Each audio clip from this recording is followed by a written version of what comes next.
नमस्कार दोस्तों, चंद्रयान 3 को लेकर पूरे भारत में खुशियों की लहरें दौड़ पड़ी है। हर तरफ चंद्रयान 3 की ही बातें हो रही है। पूरे विश्व की निगाह इंडियन चंद्रयान 3 पर टिकी हुई है। इंडिया स्पेस मिशन में चौथे नंबर पर आ गया है। चंद्रयान 2 जब फेल हुआ था तो बहुत सारे देशों ने चंद्रयान 2 को लेकर के इंडिया का मजाक उड़ाया था और बहुत सारे जोक्स देखने को मिले थे। लेकिन आज इंडिया उस मुकाम पर पहुंचा है कि पूरी दुनिया इंडिया को लेकर प्राउड फील कर रही है और पूरी दुनिया का नजर है इंडिया के चंद्रयान 3 मिशन पर।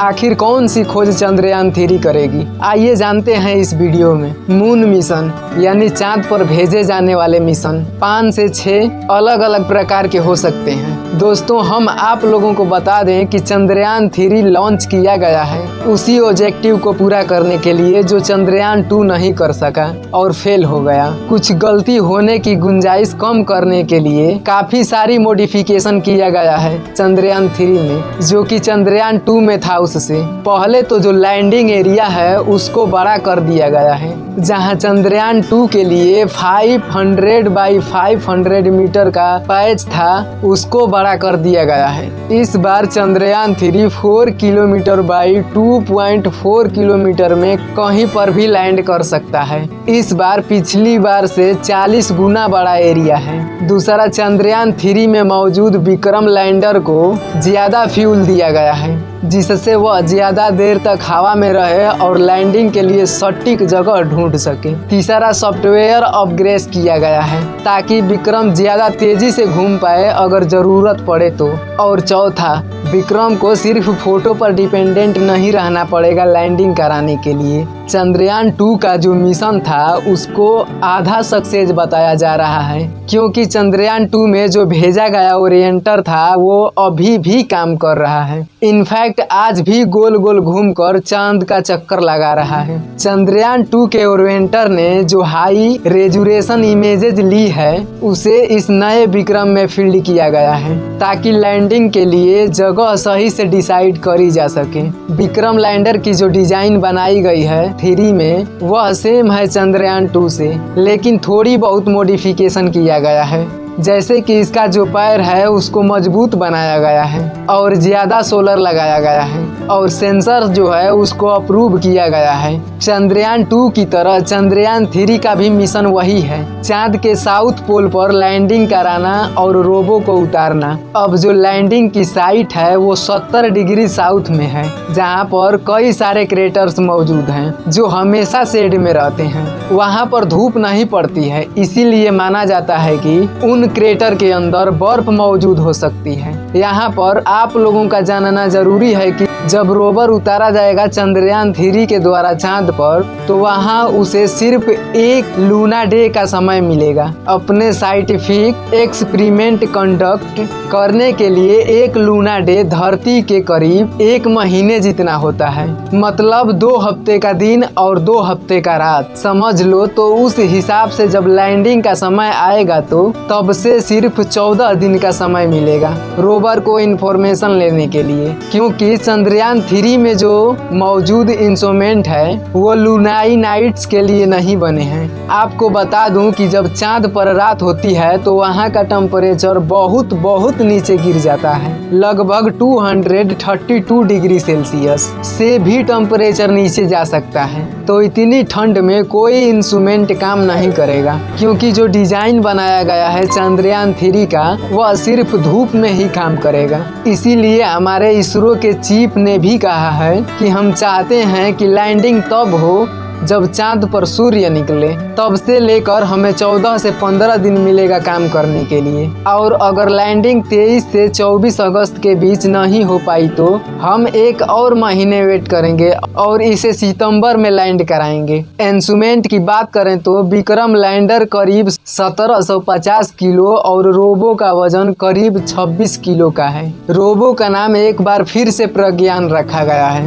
टोटल 3 मॉड्यूल्स लगे हैं चंद्रयान 3 में। एक लैंडर मॉड्यूल, एक रोवर मॉड्यूल और एक है प्रोपल्स मॉड्यूल। लैंडर और रोवर का मकसद तो आप लोग जानते ही हैं। प्रोपल मॉड्यूल्स का मकसद है चंद्रयान को धरती के ऑर्बिट से बाहर निकालना और चांद पर भेजना। प्रोपल मॉड्यूल्स के मदद से ही लैंडर और रोवर पहले चांद के ऑर्बिट में आएंगे और जब ये 100 किलोमीटर के रेडियस में आएंगे तब उन्हें लैंडिंग के लिए उतारा गया। इस मिशन में कोई ऑर्बिटल मॉड्यूल नहीं है क्योंकि चंद्रयान 2 का ऑर्बिटल अभी भी काम कर रहा है और उसे ही दोबारा से यूज किया जाएगा। लेकिन प्रोपल्स मॉड्यूल जो है वो अभी चांद के राउंड 3 से 6 महीने तक चक्कर लगाता रहेगा, मून के ऑर्बिट में ही रहेगा। उसका भी यहाँ पर इस्तेमाल किया जाएगा कम्युनिकेशन पर्पस के लिए और बाकी और रीडिंग्स लेने के लिए। इस प्रोपल्स मॉड्यूल में एक इंस्ट्रूमेंट लगा है, इपेक्ट्रो polarimetry of habitable planet earth. इसका शॉर्ट फॉर्म सेफ है। ये छोटे छोटे एक्सोप्लैनेट की खोज करेंगे। स्पेस में विक्रम लैंडर और प्रयाग रोवर पर लगे हुए इंस्ट्रूमेंट की बात करें तो वो भी बड़ी इंटरेस्टिंग है।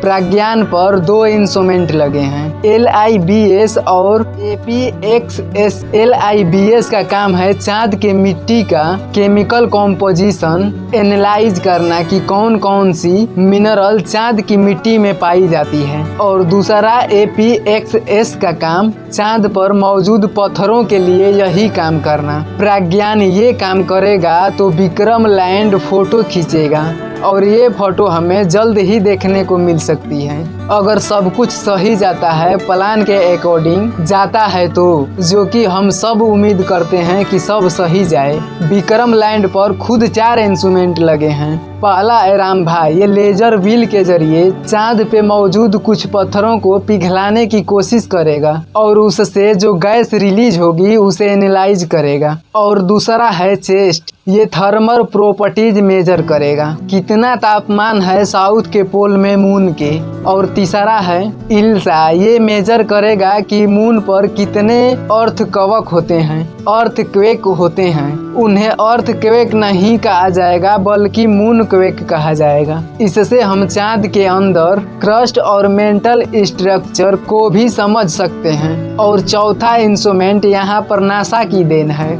LRA। इस लेजर के जरिए धरती से सिग्नल बाउंस करेगा। इसके मदद से साइंटिस्ट एग्जैक्ट डिस्टेंस पता कर पाएंगे कि विक्रम लैंडर कहाँ पर लैंड किया है और चांद की रेंज क्या है, क्योंकि 5 और ऐसे एट्रो रिफ्लेक्सर ऑलरेडी चांद पर मौजूद हैं, तो एग्जैक्ट डिस्टेंस पता लग पाएगा हमें चांद पर। प्रोपल्स मॉड्यूल के इंस्ट्रूमेंट को इंक्लूड करके टोटल 7 इंस्ट्रूमेंट लगे हुए हैं। चंद्रयान 3 में इस 7 इंस्ट्रूमेंट को 7 पेलोड्स भी कह सकते हैं। पेलोड्स शब्द अक्सर इनके लिए यूज किया जाता है, लेकिन साइंटिफिक एक्सपेरिमेंट के अलावा यहाँ पर प्राइड का भी सवाल है। अगर यह मिशन सक्सेसफुल रहता है तो यह इंडिया के लिए बहुत बड़ी जीत होगी। इंडिया चौथा देश बन जाएगा सोवियत यूनियन, अमेरिका और चाइना के बाद चांद पर सॉफ्ट लैंडिंग कराने वाला। ये चीज 2019 में ही हो जानी थी अगर चंद्रयान 2 मिशन फेल नहीं होता तो। वैसे चंद्रयान का जो इनफैक्ट मिशन था उसकी मदद से इंडिया 5वां देश बन गया है चांद की सरफेस पर चढ़ाई करने वाला। Soviet union, America, Japan, Europe space agency यानी यूरोप के बाद तब से लेकर 4 और देश इस चीज को अचीव कर चुके हैं। चाइना, इजराइल, लक्समबर्ग और यूनाइटेड अरब एमिरेट्स। इन देशों ने किया 2009, 2019, मार्च 2022 और दिसंबर 2022 में रिस्पेक्टिवली। चंद्रयान 3 का हमारे इंडियन स्पेस एजेंसी का अगला बड़ा प्लान है गगनयान स्पेस क्राफ्ट डेवलप करना, जिससे इंडिया एसेनेट्स को ऑर्बिट में ले जाया जा सकता है। ओरिजिनली प्लान किया गया था 2022 में ही ले जाया जा सकता है। ओरिजिनली प्लान किया गया था 2022 में ही, लेकिन इस मिशन का काफी डिसेज देखने को मिले हैं। अब एक्सपेक्ट किया जा रहा है कि 2025 में इसे मून मिशन के बाद बात किया जाएगा। तो एशिया का जो लूना 25 है वो अभी कुछ दिन पहले ही लॉन्च हुआ है और रिलेटेड अपडेट यह है कि यह क्रैश हो चुका है मून पर। तो ये वाला मिशन फेल रहा है एशिया के तरफ से। अमेरिका का आर्टेमिस 2 का भी प्लान है नवंबर 2024 में जब इंसानों को